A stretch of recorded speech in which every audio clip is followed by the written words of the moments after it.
A ceia do Senhor para nós é algo que deve avivar o nosso coração, porque nada traz mais esperança ao nosso coração do que a certeza que Ele voltará. Amém? Você crê nisso? Amém? Amém. Ele voltará, e por isso nós estamos aqui. Isso que motiva o nosso coração, isso que gera combustível a nós. E nós vamos ler a primeira carta aos Coríntios, capítulo 15.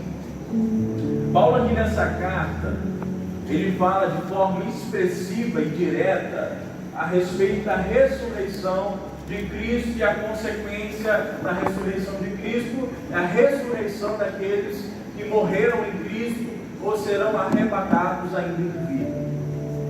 E querido, por mais que dentro da nossa história nós tenhamos sonhos, conquistas, por mais que nós tenhamos objetivos, por mais que nós tenhamos desejo de alcançar lugares em meio a uma sociedade, tudo isso é válido, tudo isso é importante, porque nós sim devemos e desejamos um crescimento, isso é saudável, mas nós entendemos que nada disso tem sentido se nós não estivermos alicerçados, fundamentados na promessa que Cristo fez a nós. E a promessa é que Ele morreu, mas ao terceiro dia Ele ressuscitou, e em breve Ele voltará para nos buscar. E a palavra diz que toda dor, toda tristeza, todo choro, toda lágrima, tudo isso será retirado de nós. E nós viveremos a eternidade na presença dEle. Querido, não há sentido na vida se a vida se resumir apenas a isso que nós temos aqui, de matéria. Não há sentido na vida se a nossa vida for simplesmente movida para nós nascermos, crescermos, termos uma família, termos filhos e morrermos, e ali com a nossa morte tudo se acaba. Não há sentido na vida se pensarmos assim. Agora, quando nós entendemos que Cristo, aquele que é o autor e consumador da nossa fé, aquele que nos amou primeiro, Ele morreu em nosso lugar para que tivéssemos, para que tenhamos vida e vida eterna. Então Ele voltará, Ele vai nos buscar, e tudo isso, toda a corrupção, toda a tristeza, tudo aquilo que tenta sucumbir à nossa esperança, tudo isso ficará para trás. Então nós não podemos de fato viver como se apenas fôssemos pessoas espirituais, porque nós temos uma vida, nós temos um trabalho, nós temos uma família, há contas a serem pagas, nós temos filhos. Então nós precisamos de fato viver olhando para as necessidades aqui também da terra. Mas se nós vivermos apenas nessa esfera, apenas nessa direção, olhando para aquilo que é matéria, se nós não olharmos principalmente para aquilo que é eterno, para aquilo que é espiritual, para aquilo que foi conquistado na cruz, para aquilo que foi gerado na cruz, a nossa vida perde o sentido.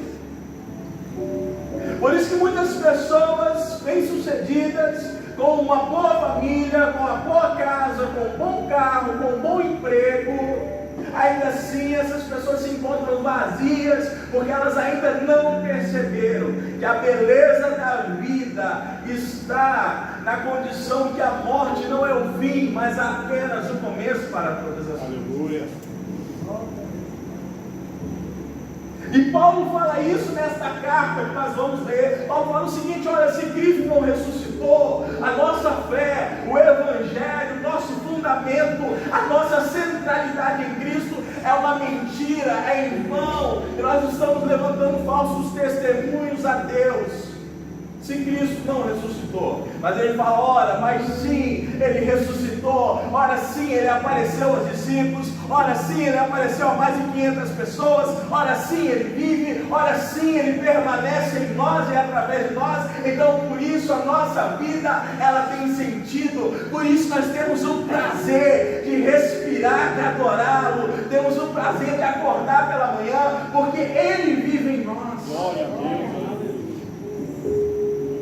Queridos, se nós fôssemos colocar um tema a essa reflexão, eu chamaria da brevidade da vida. A vida ela é breve, a vida é passageira.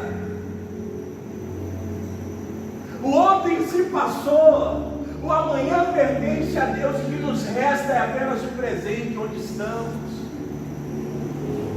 Como a irmã Cleusa pregou na mensagem passada, eu cheguei no finalzinho, o que foi falado um pouco antes daquilo que está sendo falado agora, já ficou para trás. Por quê? Porque a vida, ela é de brevidade, ela é rápida, ela não espera, o tempo não espera, as coisas não estão paradas, a vida é dinâmica, e nós precisamos olhar para o nosso espírito, para a nossa alma, para o nosso coração, e entendermos o que temos feito com a vida que Deus nos deu.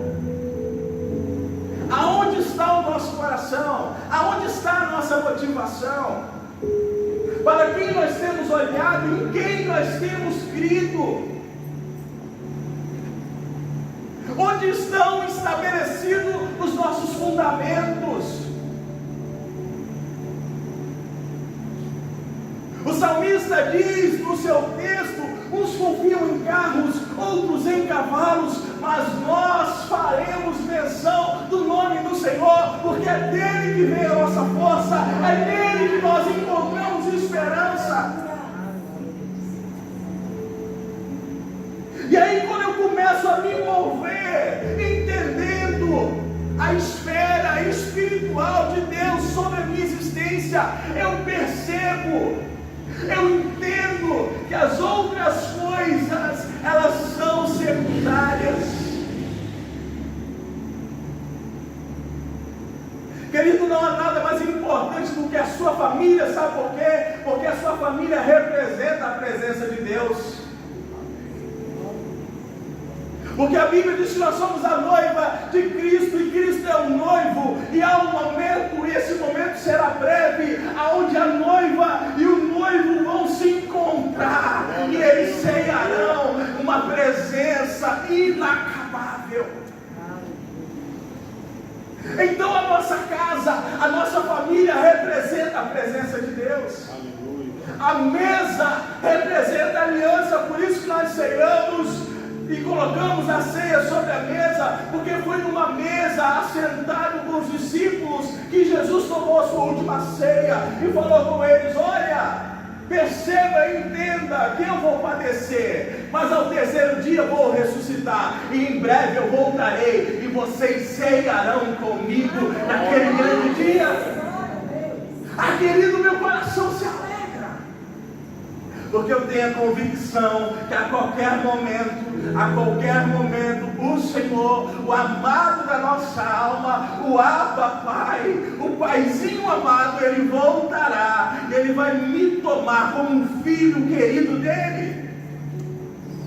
Então as suas preocupações, as enfermidades, as incertezas, as suas dificuldades, tudo isso se torna secundário quando nós entendemos que Ele precisa ser a centralidade da nossa vida.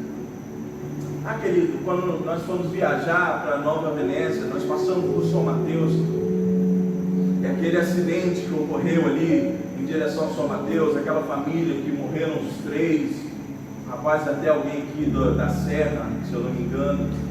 E aí na hora que eu estava passando, o acidente havia acabado de acontecer, e nós saímos do carro para entender o porquê aquele trânsito, o porquê aquelas luzes, os bombeiros, e aí nós tivemos a triste realidade de encontrar aquela família sem vida. E aí, olhando para aquela família, eu percebi como a vida é breve, como as coisas passam rápidas. Eu percebi que de fato nós não somos absolutamente nada sem Deus, porque independente daquilo que você tem, independente de quem você é na sociedade, após o seu fechar dos olhos, todos nós vamos para o mesmo lugar. E naquele lugar ali não há diferença, restrições de etnia, de riqueza, de ouro, de status sociais ou de formação acadêmica, nada disso. Nós somos os mesmos. A única coisa que vai nos diferenciar é aqueles que se colocaram em plena condição de filhos de Deus. Porque aqueles que se colocarem em plena condição de filhos de Deus, a carne deles pode padecer, os ossos podem ficar ressequidos, mas o seu espírito, ele voltará. Aleluia.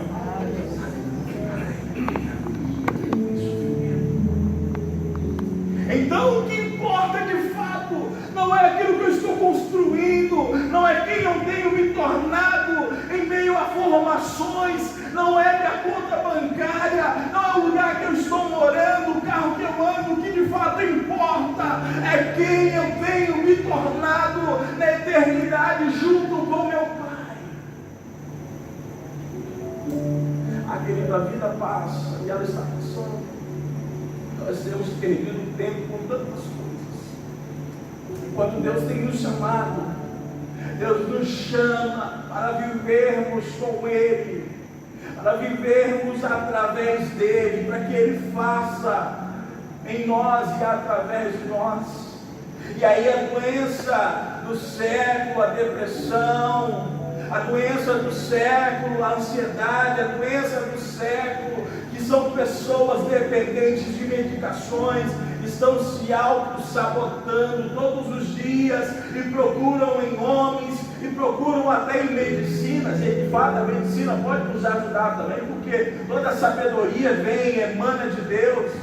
Mas o de fato que nós verdadeiramente precisamos é que o nosso coração, o nosso espírito se encontre com a presença de Deus, porque ali nós seremos bem-aventurados.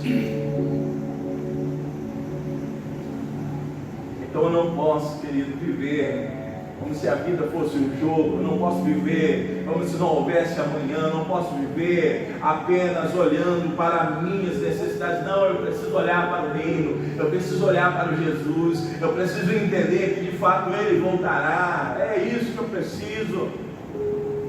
Eu preciso ressignificar a minha forma, a minha subsistência, a minha forma de ver e enxergar as coisas. Eu preciso ressignificar, trazendo o Cristo para o centro de tudo. Pastor, você está dizendo então que eu devo viver, andar por aí como uma pessoa que é apenas espiritual, uma pessoa que não se preocupa com as coisas terrenas? Não é nada disso. Nós devemos sim olhar para as necessidades, nós devemos sim buscar melhoras, buscar transformações em meio à esfera social, mas tudo isso não pode tomar o lugar de Deus em nós. Tudo isso não pode. E aí a carta que Paulo escreve diz assim, olha, 1 Coríntios capítulo 15, a partir do verso 1. Irmãos, quero lembrá-los do Evangelho que preguei a vocês, ao qual vocês receberam e no qual estão firmados. Por meio desse Evangelho vocês são salvos, desde que se apeguem firmemente à palavra que eu preguei. Caso contrário, vocês têm crido em vão. Olha que desafio, irmãos. Ele fala assim, olha, o Evangelho de fato, ele só se torna eficaz, ele só se torna poderoso, ele só traz diferença, transformação na nossa vida plena, se nós nos apegarmos à palavra dele. Ele deixa eu te falar uma coisa, nós não precisamos de um profeta novo, nós não precisamos de uma nova revelação, nós não precisamos de alguém que se mova em poder de forma muito especial. A igreja não precisa disso, tudo isso é necessário, e se existir é muito bom. Mas o que a igreja, que nós verdadeiramente precisamos, é estar fundamentado na sua palavra, porque é a palavra de Deus que liberta, é a palavra de Deus que transforma, não é a oração forte, não é o profeta forte, é a palavra de Deus. Evangelho de João 8,32 diz assim: conhecereis a verdade, e a verdade vos libertará. É a palavra. Então, se eu não me apegar à palavra, eu tenho crido em vão. Pois os que primeiramente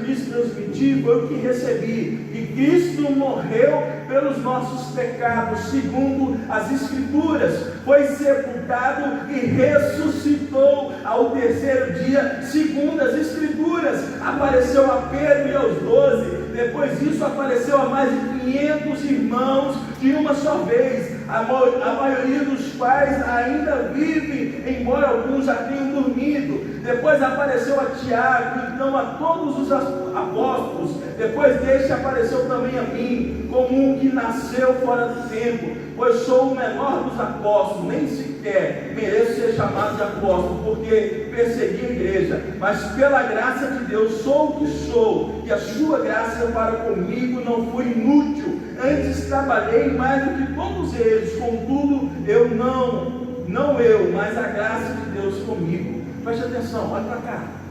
Estamos no verso 10, não feche sua Bíblia. A Bíblia diz o seguinte, que Jesus, Ele morreu pelos nossos pecados. Você precisa entender isso. Nós escutamos isso, mas isso não entra em nós muitas das vezes. Ele morreu pelos nossos pecados. E você sabe qual é a ferramenta, a matéria-prima do diabo? É distorcer a palavra. A intenção do diabo é nos acusar. A intenção do diabo é tentar ludibriar aquilo que somos, aquilo que cremos. Então, por isso, muitas das vezes, o diabo, através das setas, através das mentiras que ele conta a nós, ele às vezes nos faz parecermos indignos. E de fato nós somos indignos. Mas sabe qual é a grande diferença? De fato nós somos não merecedores, mas sabe qual é a diferença? Ele nos torna dignos de receber, porque Ele simplesmente nos amou e morreu pelos nossos pecados. Sabe o que a Bíblia diz em Colossenses? A Bíblia diz que existia no inferno uma cédula contra mim e contra você. O diabo tinha uma cédula, tinha uma nota. O diabo tinha uma lista dos meus e os seus pecados, e nessa lista ele poderia outrora olhar para nós, olhar para Deus e falar: olha, aquele tem pecado contra ti, aquele tem errado contra ti, e o salário do pecado é a morte, então ele pertence a mim, então ele é meu, não posso tomá-lo. Era isso que o diabo tinha contra nós. Mas sabe o que Jesus fez? Lá no mesmo livro de Colossenses, a Bíblia diz que a cédula que era contrário a nós, Jesus a tomou do inferno e pregou no madeiro. Ou seja, hoje o inferno não pode mais olhar para você e te apontar como alguém que está condenado, porque Cristo, Ele veio para que tenhamos vida e a tenhamos em abundância. Então em você e através de você precisa fluir a vida de Deus. Deus habita em você. Paulo diz: não sabeis vós que sois casa de Deus, morada do Altíssimo? Não sabeis vós que eu não habito mais em templos feitos por mão de homens, mas habito em vós? Deus mora em você, habita em você. Então nós precisamos falar toda a tristeza, todo medo, toda depressão, toda angústia, toda ansiedade, todo espírito de inferioridade, todo espírito contrário àquilo que eu sou, em nome de Jesus, saia da minha mente, porque eu sou filho amado de Deus. E isso é um alto processo que devemos fazer. Nós precisamos fazer isso, irmãos. Todos os dias, de tempo em tempo, nós precisamos nos lembrar quem nós somos em Deus. Porque o dia mau ele vem para todos nós. Mas nesse dia mau eu preciso olhar para mim, para dentro de mim, encontrar em Cristo a minha própria esperança. Eu canso de falar, por exemplo, que o salmista Davi, ele traz para nós, ele começa o seu salmo, salmodiano. Queridos, sabe o que nós precisamos fazer? Salmoterapia. Você está mal, você não está bem, vai para o livro de Salmos. Ah, querido, aquilo ali é uma riqueza de Deus para nós. O livro de Salmo, ele parece que vai lá no fundo da nossa alma, mexe, entra lá dentro e conserta e traz a transformação por meio das Escrituras. O salmista diz: por que está abatido, ó minha alma? Por que te perturbas dentro de mim? Parece que o salmista está desesperado, sem saber o porquê. Aquela tristeza estava tomando o seu coração, e ele pergunta, inquirindo a sua própria alma: por que está abatido a minha alma? Por que te perturbas mas dentro de mim. E aí a presença de Deus começa a trabalhar nele e através dele. E ele começa a sair da esfera do desespero, da desesperança, da agonia, da tristeza, talvez da depressão, e começa a encontrar em Deus força. Mas ele fala para ele mesmo: mas todavia eu me alegrarei no Senhor, todavia eu esperarei no Senhor, o Deus da minha salvação. E aí o salmo começa triste, parecendo que ali está tudo acabado, mas daqui a pouco a presença de Deus começa a levar aquele homem a uma plenitude, a um entendimento, aonde ele percebe que apesar dos intempéries da vida, apesar das manzelas da vida, Deus está com ele todos os dias. Irmão, Deus está com você, amém? Amém. Deus cuida de você, amém? Amém. Mesmo quando não aparenta, ou você, mesmo quando você não percebe o cuidado dele, ele está cuidando de você. Quantos entendem isso? Diga glória a Deus.